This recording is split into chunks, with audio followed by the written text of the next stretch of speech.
अपने ही चंचल मन को अपने ही बस में करके एकाग्रता, स्थिरता एवं स्वयं अपने आप में शांति का अनुभव करने की दृष्टि से साधना करते करते आज 1229 दिन हो गए। तारीख 20 मार्च सन 2025, दिन बृहस्पतिवार, प्रातः काल का समय।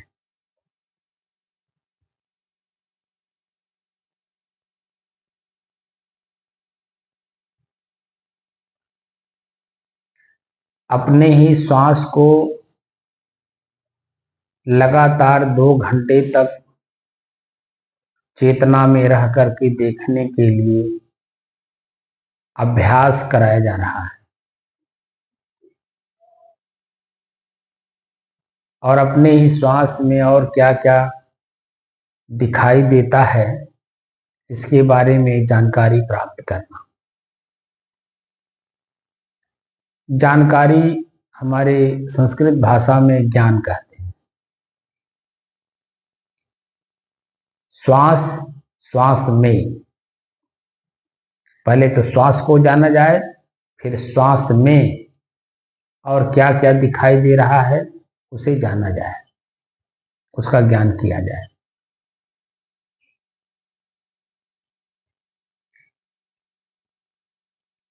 मन अपने ही श्वास को लगातार 2 घंटे तक देखने में जो साधक असमर्थ हैं या साधना तो चाहते हैं लेकिन लगन पूर्वक करते नहीं, उत्साह, उमंग, ललक, जिज्ञासा,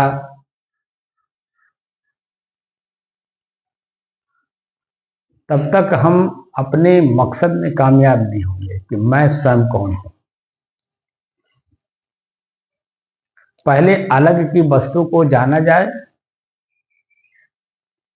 उसके बाद मैं का ज्ञान किया जाए। मैं से अलग जो है, श्वास मेरा है मतलब मेरे से अलग। तो श्वास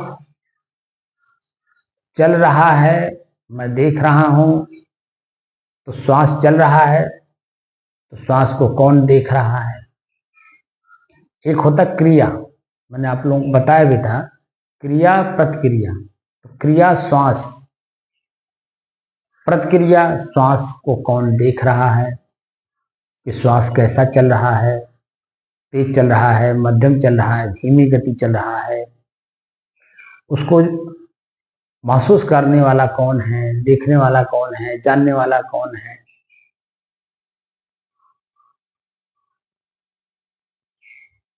तो जब क्रिया और प्रतिक्रिया करेंगे, ध्वनि प्रतिध्वनि जब करेंगे, तब समझ में आएगा कि मैं कौन हूं। ये अति सूक्ष्म विषय है और अति सूक्ष्म विषय को जानने के लिए अपने ही मन को पहले सूक्ष्म बनाना होगा। स्थूल से ये सूक्ष्म की ओर पहले आए, उसके बाद तब हम अति सूक्ष्म की ओर जाए। क्योंकि हमने अपने शरीर और शरीर के अंगों को खुला छूट दे दिया है, ये मेरे बस में नहीं है। इसीलिए सदगुरु कबीर को कहना पड़ा कि संतों घर में झगड़ा भारी। आपका शरीर एक घर है, इसी आपके शरीर रूपी घर में ही बहुत बड़ा झगड़ा चल रहा है। आंख अपनी तरफ खींचता है, कान अपनी तरफ खींचता है, जीभ अपनी तरफ खींचता है, हाथ पैर आंख लिंग सब अपने अपने तरफ खींच रहा है और आप इसी में परेशान हैं। अपनी परेशानी खुद को मिटाने, खुद अपनी परेशानी मिटाने के लिए आपको खुद में स्थिर होना होगा, जो आप स्वयं हैं। बिना उसमें स्थिर हुए आप ये कहिए कि इन झगड़ों को हम छुड़ा ले जाएं, ये संभव नहीं है। इसलिए असंभव कार्य को संभव आप स्वयं करेंगे जब स्वयं आप अपने आप को जान लेंगे तब।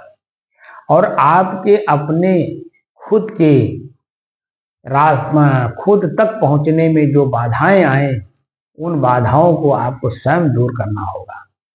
बिना स्वयं के बाधाओं को दूर किए आप ही कहिए स्वयं को जान लें, उसमें स्थिर हो जाएं, सदैव के लिए दुखों से मुक्त हो जाएं, ये संभव नहीं है। इसलिए साधक की असफलता जो चाहना है और वो उसे प्राप्त नहीं हो पा रहा है, समझ नहीं बढ़ पा रही है, उसका कारण क्या है, उसके बारे में मैंने एक बार आप लोगों को बताया था और आज फिर इस बात को मैं यहां रख दे रहा हूं। साधक के मन की एकाग्रता में सफलता न मिल पाने का कारण क्या है? असफलता यह सिद्ध करती है कि सफलता का प्रयत्न पूरे मन से नहीं किया गया। अतः पूर्ण मनोयोग के साथ निरंतरता से किए गए प्रयत्न अवश्य फलदायी होते हैं, अगर आप करेंगे तब। दृढ़ निश्चय की शक्ति के समक्ष कोई भी सांसारिक अवरोध नहीं टिकता है। इसलिए शास्त्रों में सुझाए गए चरैवेति चरैवेति के मंत्र को आत्मसात करते हुए निरंतर आगे बढ़ते रहना चाहिए। तभी आप मानव शरीर धारण करने की सार्थकता सिद्ध कर पाएंगे। और यह याद रहे कि मनुष्य रूप में आपको एक सीमित और नियत समय मिला हुआ है, इसीलिए इसे व्यर्थ न गंवाएं। ये जो हम लोगों का शरीर है, ये बहुत सीमित समय के लिए प्रकृति ने हमें दिया है, इसको प्रारब्ध कहते हैं। तो प्रारब्ध रेल की पटरी की तरह फिक्स है, वह इफबट जरा सा भी नहीं जाता। और जरा सा भी इफबट जाने की कोशिश आप करोगे तो निश्चित है कि पूरा शरीर, मन, इंद्रियां सब कुछ डैमेज होंगी और आप पीड़ा के अलावा कुछ प्राप्त नहीं कर पाएंगे। इसलिए साधक को अपनी साधना में इतना लीन रहना चाहिए कि सांसारिक भौतिक वस्तुएं आपको, आपके मन पर प्रभाव न डालें। साधकों के लिए आत्म परिष्करण, कल मैंने लिखा, वो तो जो मैंने पहले बताया वो बहुत पहले हम आप लोगों को बता भी चुके हैं, ताकि साधक अपने साधना में कैसे निरंतरता बनाए रखे। जैसे घर में सुबह शाम झाड़ू लगता है तो साफ सुथरा दिखाई देता है, ऐसे ही हमारा मन रात में कुछ न कुछ खुरखुंद करते रहता है, तो वह सुबह उसको साफ कर लीजिए। और दिन भर का जो खुरखुंद है उसे शाम को साफ कर लीजिए साधना के बल पर। अगर आप साधना का बल प्रयोग नहीं करेंगे तो आपका ही मन आपके ऊपर चढ़ बैठेगा, जिसका आजकल आप लोग देखते हैं, अंग्रेजी में उसे डिप्रेशन कह रहे हैं, हिंदी में तनाव।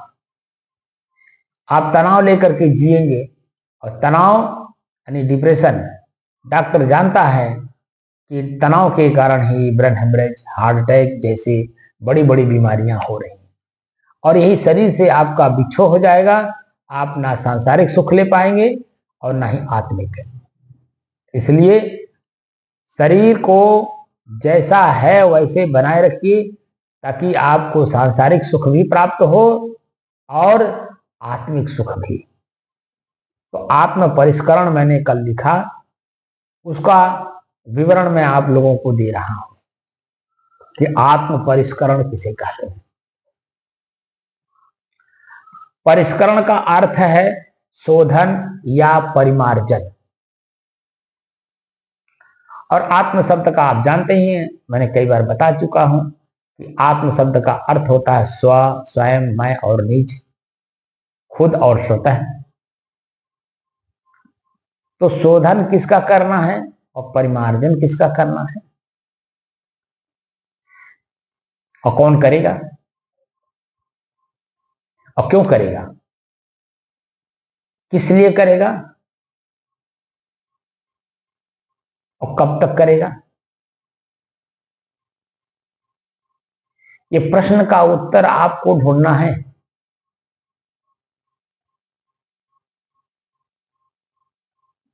आत्म परिष्करण, परिष्करण का अर्थ है शोधन या परिमार्जन।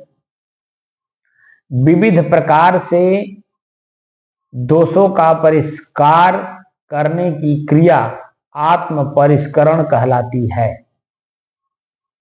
विविध प्रकार से दोषों का परिष्कार, परिष्कार मतलब परित्याग करने की क्रिया आत्म परिष्करण कहलाती है।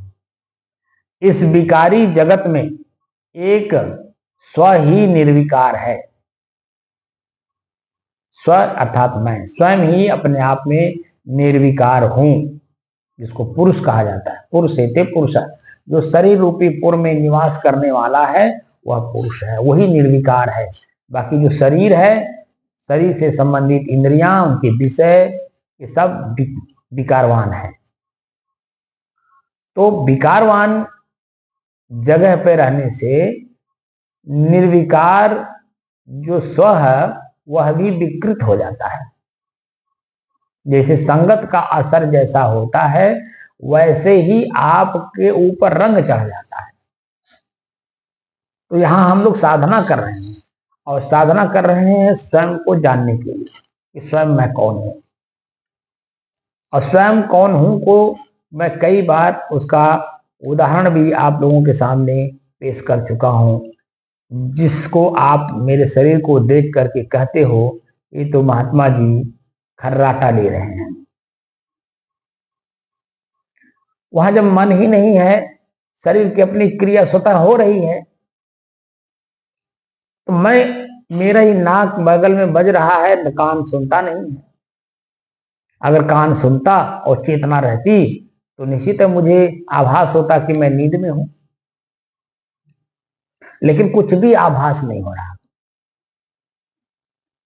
इसलिए संसार और शरीर से मैं बिल्कुल परे जा करके अपने आप में लीन रहता हूं। तब आपको ये दिखाई, इस आंख से दिखाई देता है, और प्रकृति के गुण के अनुसार चेतना में आपको ये महसूस होता है कि महात्मा जी सो रहे हैं। मैं सोता नहीं हूं, आप लोगों के सामने हूं, और वो स्थिति में दिखाने की कोशिश करता हूं जो हमारी उपनिषदें कह रही हैं। उपनिषद स्पष्ट करती है कि जो नींद अवस्था है वह आपकी अपनी है, लेकिन आपको स्वतः ज्ञान नहीं है। लेकिन वहां तक पहुंचने के लिए यही आंख बंद करना होता है, कान बंद करना होता है, जीभ बंद करना होता है, यानी पूरे शरीर की क्रियाओं को बंद करना होता है।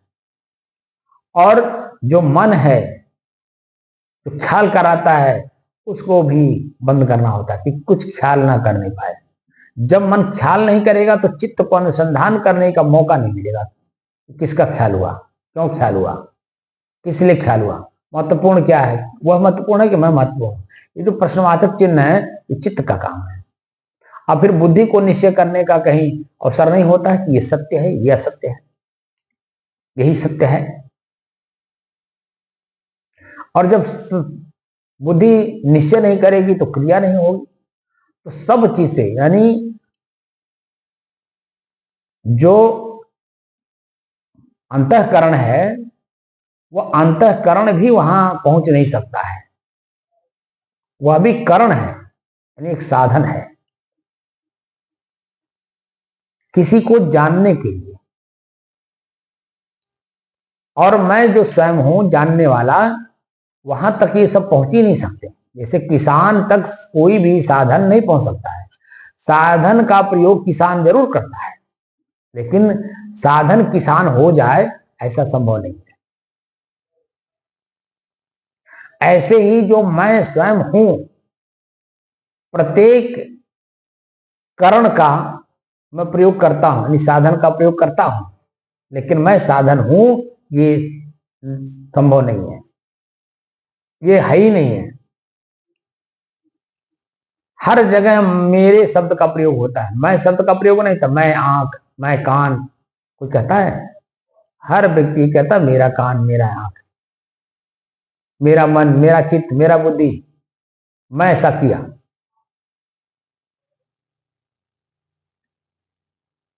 लेकिन मैं जो कहने वाला है वह स्वयं अपने आप को कुछ नहीं करता है, वो स्थिर है, उसमें कोई चंचलता नहीं।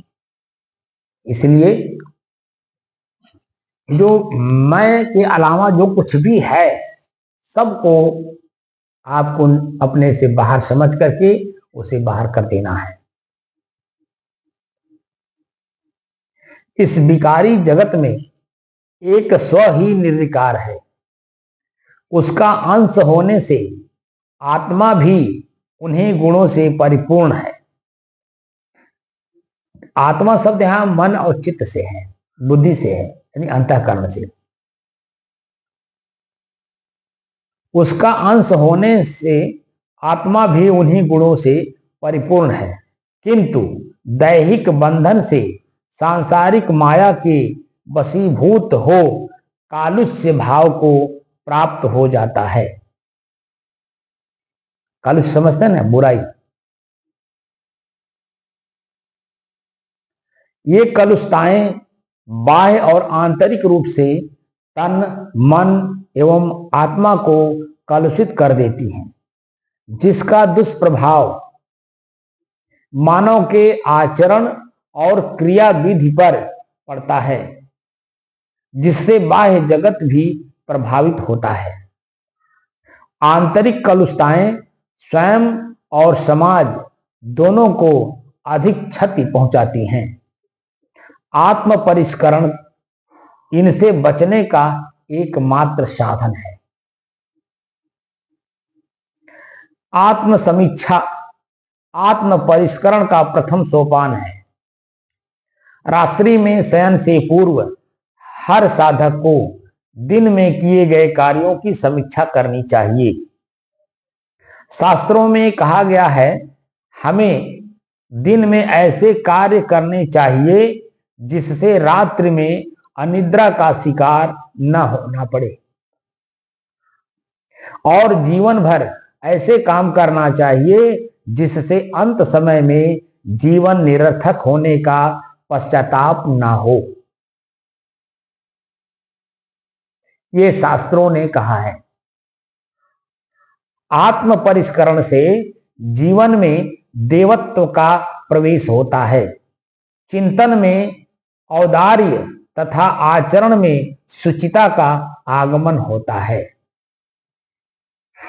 जीवन सौंदर्य निखारने वाली आत्म परिष्करण की प्रक्रिया सर्वकालिक है, जिस पर सर्वाधिक प्रभाव सत्संग का पड़ता है। जीवन सौंदर्य निखारने वाली आत्म परिष्करण की प्रक्रिया सार्वकालिक है, जिस पर सर्वाधिक प्रभाव सत्संग का पड़ता है। सज्जनों का सानिध्य और विद्वानों के वचन विकारों से मुक्ति प्रदान कर जीवन में उदात्त भावों का सर्जन करते हैं। फिर यही अंधकार से प्रकाश तथा मृत्यु से अमरत्व की यात्रा के साधन बन जाते हैं, जिसको सदगुरु कबीर ने कहा है, निंदक नियरे राखिए आंगन कुटी छवाए, बिनु पानी साबुन बिना निर्मल करे स्वभाव। कहकर संत कबीर ने निंदक को आत्म परिष्करण का सबसे बड़ा साधक स्वीकार किया है।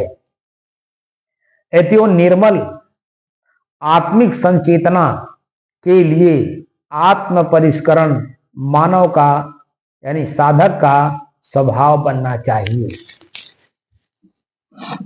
आप साधक हैं, मनुष्य शरीर में हैं, इसलिए मानव भी हैं। साधना काल में साधना का मतलब बस में करना। आप सांसारिक किसी वस्तु, व्यक्ति, पद, स्थान को जब पाना चाहते हैं तो धारणा बनाते हैं कि हमें ये चाहिए, फिर उसी का बार बार ध्यान करते हैं कि जब तक वो मिल ना जाए। भोजन करते समय, चलते समय, बैठते समय, बातचीत करते समय आप हर जगह उसका ध्यान रखते हैं कि हमें ये चीज चाहिए, और जब तक वो मिल नहीं जाता है, दिन रात, सुबह शाम, दोपहर, मित्र, परिवार, समाज, सब कुछ सबके साथ कर रहते हुए, सब काम करते हुए, भोजन करते हुए, यानी सब काम करते हुए आप अपने लक्ष्य की ओर बढ़ते हो, जब तक वो लक्ष्य मिल नहीं जाता है। दिन रात उसी के बारे में चिंता करते हो, बात भी उसी के द्वारा करते हो, उसी के ऊपर करते हो, द्वारा नहीं। कहीं भी बैठते हो तो उसी की चर्चा करते हो। ये सब काम बाह्य लक्ष्य को पाने के लिए किया जाता है, और हर व्यक्ति भी कर रहा है और साधक भी कर रहा है। लेकिन आप साधक हो, मैं स्वयं को जानने वाले, तो मैं कौन हूं इसके बारे में भी आपको भी उसी तरह से चिंता करना होगा जैसे बाह्य सांसारिक किसी वस्तु को पाने के लिए आप करते हो। आपके अंदर में लगन होनी चाहिए, और लगन न हो तो अधूरा कार्य नहीं करना चाहिए, क्योंकि अधूरा कार्य आपको ना भौतिक सफलता देगा, जब भौतिक सफलता नहीं देगा तो आत्मिक सफलता कहां से देगा। तो मैं स्वयं कौन हूं, और इसी शरीर में रहते रहते उसे प्राप्त करना है। पूर्व की संस्कारें, वर्तमान इंद्रियों के विषय, संसार की चकाचौंध,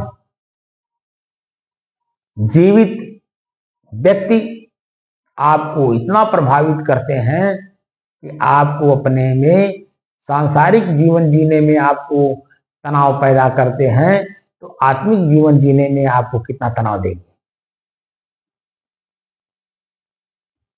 लेकिन आपका कर्तव्य है कि बस पागल हो जाए। पा मने मिल गया, गल मने बात। जो मैं चाहता हूं, जब तक वह मिल न जाए, वह शब्द मेरे सामने आ न जाए, वह स्थिति मेरी खुद की बन न जाए, तब तक संसार से एकदम पागल बन जाइए। कि मैं जिस चीज को चाह रहा हूं वह चाहना अन्य किसी में नहीं है,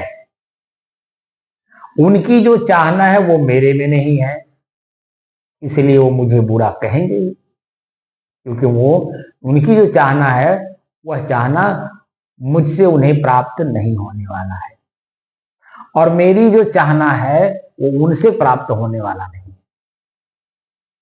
इसलिए अपने आप में एकदम दृढ़ हो जाइए कि मुझे किसी से कुछ नहीं चाहिए, बल्कि मेरे अंदर में जो चाहना है उस चाहना को भी हमें निकाल देना है, परिष्कृत कर देना है। इसलिए मैं स्वयं कौन हूं यह जानना इस शरीर में रहते रहते अति आवश्यक है। आवश्यक ही नहीं, अति आवश्यक है। इसलिए स्वयं मैं कौन हूं ये जानना है, तो जो साधन है उन साधनों का प्रयोग करिए, ताकि सहज रूप में मैं स्वयं अपने आप को समझ सकूं कि मैं यही हूं। और जिस दिन आप अपने स्वयं में समझ बढ़ा लेंगे, आपका अपने आप में ही इतनी कीमत बढ़ जाएगी, अपने आप में ही इतनी कीमत बढ़ जाएगी तो उसका आप शब्दों में बयान नहीं कर सकते, बल्कि उसको आप बांटना चाहेंगे लोगों में, लेकिन कोई लेगा नहीं, क्योंकि जो आप देना चाहते हैं वो चाहता तो है कि वह मैं भी पाऊं, लेकिन बाहर की वस्तु समझ करके। परमात्मा वो स्वयं है, परम माने श्रेष्ठ, आत्म माने स्वयं। स्वयं मैं श्रेष्ठ हूं, लेकिन अपनी श्रेष्ठता अपने आप में नहीं ढूंढता है, वो किसी और को समझता कि परमात्मा कोई और है, वो मेरी श्रेष्ठता दे देगा, अपनी श्रेष्ठता मुझे दे देगा। यानी कोई ऐसा वस्तु दे देगा, मैं स्वर्ग में जाकर के सुख भोगूंगा। स्व अर्क मैं बता चुका हूं, स्वर्ग स्व अर्क, स्वयं का अर्क, स्वयं की प्रसन्नता ही स्वर्ग है। नरक क्या है? न अर्क इति नरक, जो मेरा मन दुखी है वही नरक है। तो स्वर्ग नरक बाहर नहीं, आपके मन की स्थिति है। अब परमात्मा आप स्वयं हो, स्वयं अपने मन के दुख को भी देखते हो, सुख को भी देखते हो, और आप अपने दुख को अगर देखे तो उस दुख को भी मिटाते हो संसाधनों के द्वारा। त्रिखा जैसे भूख लगी, त्रिखा बने प्यास लगी, तो पानी पीते ही हो, भोजन करते हो, तो जो कष्ट था शारीरिक उसका निवारण आपने किया भोजन दे करके। नींद आई, सो गए, थकान आई, बैठ गए। तो उन सब चीजों को कौन जान रहा है? मैं थक रहा हूं कौन कह रहा है? भूख लगा है कौन कह रहा है? प्यास लगा है कौन कह रहा है? वही तो मैं हूं, लेकिन इतना सूक्ष्म हूं कि अस्थूल उसे छू नहीं सकता, और अस्थूल को परित्याग किए बिना सूक्ष्म की ओर जा नहीं सकते। इसलिए धीरे धीरे चलिए, ताकि मैं अपने आप को जान सकूं, क्योंकि अनादिकाल से शब्द का प्रयोग कर रहा हूं मैं, अनादिकाल, कोई सीमा नहीं है। मैं कब से इन प्रकृति में घुल मिल गया हूं चीनी पानी की तरह, और उसी कष्ट में कष्ट सह रहा हूं जो प्रकृति बदलती रहती है। प्रकृति में परिवर्तन है, मैं उस परिवर्तन को देखता हूं तो समझता हूं कि मैं ही परिवर्तित हो रहा हूं। इसलिए साधना इतना उत्तम करिए जिससे आप अपने आप में स्थिरता, शुद्धता, शांति और एक रसता का अनुभव कर सकिए। मैं एक रस हूं, ये मेरे शरीर को आपने देखा बदलता रहता है। अभी 2 दिन पहले मेरे इसी शरीर पे क्या क्या था, आपने चेहरा देखा होगा, बाल था, तो चेहरा कैसा था? परसों हमने बाल बना दिया, अब चेहरा कैसा दिख रहा? 2-3 दिन के बाद जब बाल बढ़ने लगेगा तब चेहरा कैसा बदल जाएगा। लेकिन क्या मैं भी बदलता हूं? मैं तो नहीं बदलता हूं, मैं तो वही हूं, सिर्फ चेहरा बदलता है बाहर का। वो प्रकृति है, परिवर्तन है उसमें, इसलिए वो बदलेगा ही। लेकिन मैं परिवर्तनशील नहीं हूं, मैं स्थिर हूं। मैं बाल था तभी था, बाल नहीं है तभी हूं, और बाल उग जाएगा तभी भी रहूंगा। इसलिए जो एक रस की स्थिति आपकी है उसे ही सनातन कहते हैं। और वह कोई हिंदू, मुस्लिम, सिख, ईसाई नहीं है, वो स्वयं आप हो। आपने मान लिया है मैं हिंदू हूं, मैं मुसलमान, मैं सिख, ईसाई, यहूदी, पारसी हूं, ऐसा मान लिए हो। ये मानंदी ही परित्याग कर दीजिए, स्वयं अपने आप में जो आप हो उसका दर्शन कर लीजिए। स्वयं में स्वयं का दर्शन बहुत महत्वपूर्ण विषय है। स्वयं में स्वयं का दर्शन, और इसी मानव शरीर से ही संभव है। अगर आप कर ले गए तो सोफा शो गुड, नहीं किए तो जैसे आम जनमानस है वैसे आप भी हो, तो आप में और आम जनमानस में कोई अंतर नहीं।